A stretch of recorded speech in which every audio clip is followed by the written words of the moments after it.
Welcome to my channel study with Ankita. आज हम इस वीडियो में डिस्कस करेंगे नार्को और पॉलीग्राफ टेस्ट के बारे में। जो अभी हाल ही में हाथरस गैंग रेप केस हुआ था, उसमें जो यूपी गवर्नमेंट है वो चाहती है कि जो नार्को और पॉलीग्राफ टेस्ट किया जाए। तो इस वीडियो में हम जानेंगे कि ये टेस्ट क्या होते हैं और साथ में अगर कोई जो एक्यूज्ड है वो इसमें अपनी गवाही दे दे कि इस टेस्ट में जो इल्ज़ाम है, जो क्राइम था वो उसने किया था, तो क्या इसे हम कोर्ट में एक एज ए एविडेंस यूज़ कर सकते हैं या फिर नहीं। तो इसे समझने से पहले मैं आपको एक छोटी सी एग्जांपल देती हूँ। मान के चलिए मैंने एक मर्डर किया है, ठीक है, और जो पुलिस है या फिर प्रशासन है वो चाहती है कि मेरा नार्को या फिर पॉलीग्राफ टेस्ट करवाया जाए।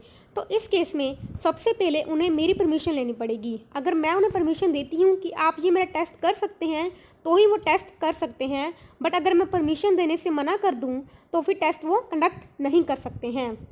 फर्स्ट ऑफ ऑल तो ये, अगर मैं मान जाती हूँ कि मेरे टेस्ट आप कर सकते हैं तो मुझे जो पुलिस है, प्रशासन है, उन्हें मुझे जो फिजिकली और साथ में जो मेंटली साइकोलॉजिकली जो हेल्प चाहिए होगी वो भी मुझे प्रोवाइड की जाएगी उन्हीं के द्वारा। और तीसरी बात, अब मान के चलिए उस टेस्ट में मैं ये बात कबूल कर लेती हूँ कि हाँ, जो आप मर्डर की बात कर रहे हो वो मर्डर मैंने ही किया था, तो आप उसे क्या कोर्ट में, अब सिर्फ कोर्ट में ये केस साबित हो जाएगा कि जो मर्डर मैंने ही किया था? नहीं, बिल्कुल भी नहीं। जो कोर्ट कहेगी कि आप, अगर आपने आर्टिकल 23 पढ़ा हो, 23 का क्लोज पढ़ा हो, तो उसमें एक वर्ड आता है जिसमें लिखा होता है सेल्फ इंक्रिमिनेशन। सेल्फ इंक्रिमिनेशन का मतलब क्या होता है कि मान के चलिए मैं अगर कोर्ट में खुद ही जाके गवाही दे दूं अपने खिलाफ कि हाँ ये मर्डर मैंने किया है, तो भी जो कोर्ट है वो मेरी गवाही को नहीं मानेगी। कोर्ट को जो मतलब किसी, अगर मान के चलिए कोई भी क्राइम होता है तो उस क्राइम के प्रति जो एविडेंस होते हैं उसका जो जिम्मा होता है वो किसके हाथ में होता है? वो पुलिस के हाथ में होता है। तो अगर पुलिस मुझसे ये बुलवाती है कि हाँ ये मर्डर मैंने किया है, यानी कि मैं अगर कन्फेस करती हूँ जाके, तो भी मेरी कन्फेशन को माना नहीं जाएगा कोर्ट में, यानी कि उसे आप एज ए एविडेंस नहीं यूज़ कर सकते हो। पुलिस को कोई और एविडेंस इकट्ठे करने होंगे मेरे खिलाफ कि हाँ ये मर्डर मैंने किया है। तो अगर मैं नार्को और पॉलीग्राफ टेस्ट में ये बात कबूल कर लेती हूँ कि मैंने जो क्राइम था वो नहीं, मैंने ही क्राइम किया था, तो भी ये बात एज ए एविडेंस मेरे अगेंस्ट यूज़ नहीं की जा सकती। तो फिर आप सोचोगे फिर नार्को और पॉलीग्राफ टेस्ट कराने का मतलब क्या बनता है? अगर आप इसे एज ए एविडेंस यूज़ नहीं कर सकते कोर्ट में, फिर इसको कराने में इतनी माथापच्ची क्यों होती है? तो इस बात का एक जवाब है। मान के चलिए और समझिए कि इसमें जो मैंने आपको नार्को और पॉलीग्राफ टेस्ट करवाया था उसमें ये बात मैं मान लेती हूँ कि जो नार्को और पॉलीग्राफ टेस्ट था ये मर्डर मैंने किया था, और साथ में मैं आपको एक हिंट और दे देती हूँ कि जो मैंने मर्डर वेपन यूज़ किया था, मान के चलिए मैंने किसी चाकू से यूज़ किया था और बाद में उस चाकू को कहीं छुपा दिया। मैं उस नार्को और पॉलीग्राफ टेस्ट में ये बात बता देती हूँ कि चाकू था वो मैंने कहाँ पे छुपाया था, और अगर पुलिस बाद में उस चाकू को उसी जगह से फाइंड कर लेती है तो फिर वो चाकू को एज अ मर्डर वेपन और एज अ एविडेंस मेरे अगेंस्ट यूज़ कर सकती है। तो ये नार्को और पॉलीग्राफ टेस्ट कराने का मतलब यही होता है कि आपको जो आपने बात कही है, जो अगर एक्यूज्ड है, जो क्रिमिनल है, अगर वो कुछ ऐसा आपको सबूत दे देता है कि वो यूज़ हो सकता है उसके खिलाफ में, तो ही जो नार्को और polygraph test as a evidence court में यूज़ किया जा सकता है, वरना आप इसे गवाही के तौर पे यूज़ नहीं कर सकते।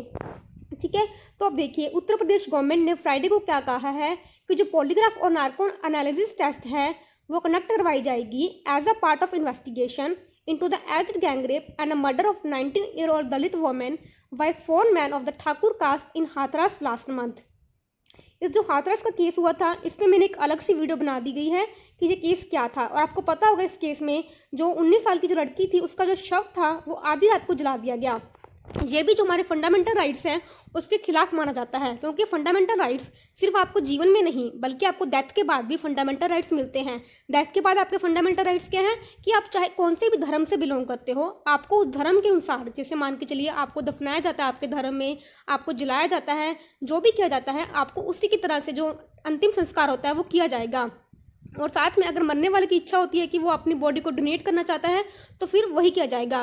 बट इस केस में आधी रात को जो शव था वो जला दिया गया, यानी वो अंतिम संस्कार कर देगा उस शव का, और साथ में जो उस लड़की के घर वाले थे वो भी उस टाइम में मौजूद नहीं थे। तो ये भी क्या था, एक फंडामेंटल राइट का वायलेशन था सीधा सीधा। और जो स्पोक्स पर्सन हैं उसने ये भी कहा है कि जो टेस्ट है ये सिर्फ जो पीपल है एक्यूज, यानी कि जिन्होंने क्राइम किया है वो 4 लोग, और साथ में जो विक्टिम साइड के लोग हैं उन पे भी ये जो टेस्ट है वो करवाया जाएगा, और साथ में जो पुलिस ऑफिसर से इस केस में जुड़े हुए और जो अदर पर्सन्स हैं इस केस से रिलेट करते हुए उन सबका जो नार्को टेस्ट है और पॉलीग्राफ टेस्ट है वो किया जाएगा। तो ठीक है, अब जो पॉलीग्राफ और नार्को टेस्ट होते क्या हैं, एक्चुअल में साइंटिफिक टर्म से बात करें तो पॉलीग्राफ टेस्ट क्या है, ये एक तरह की अजम्पशन है। ठीक है, सबसे पहले समझ के चलिए आप, ये अजम्पशन से जान के आपको बताता है कि क्या है।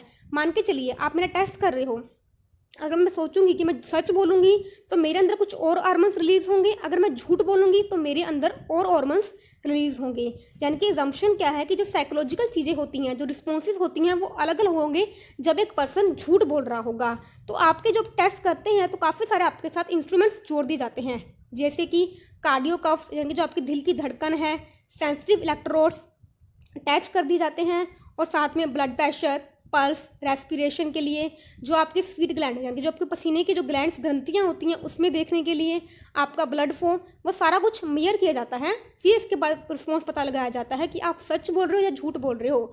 फिर कुछ क्या आपको नंबर्स दिए जाते हैं, उस नंबर के बेसिस पे ये डिसाइड होता है कि आप चाहे तो सच बोल रहे हो या फिर झूठ बोल रहे हो या फिर अनसर्टन हो, यानी कि हम पता नहीं लगा सकते कि आप सच बोल रहे हो या फिर। आपको एनालिसिस टेस्ट की बात करें, इसमें क्या दिया जाता है, आपको एक इंजेक्शन दिया जाता है एक ड्रग का जिसका की नाम है सोडियम पेंटोथेल। ठीक है, इसमें क्या होता है कि आपको एक कुछ ऐसी स्टेट में लिया जाता है जिसमें कि आपकी जो आप आदमी हो उसकी जो इमेजिनेशन है वो बिल्कुल न्यूट्रल हो जाती है, यानी कि आप बिल्कुल कुछ सोच नहीं पाते हो।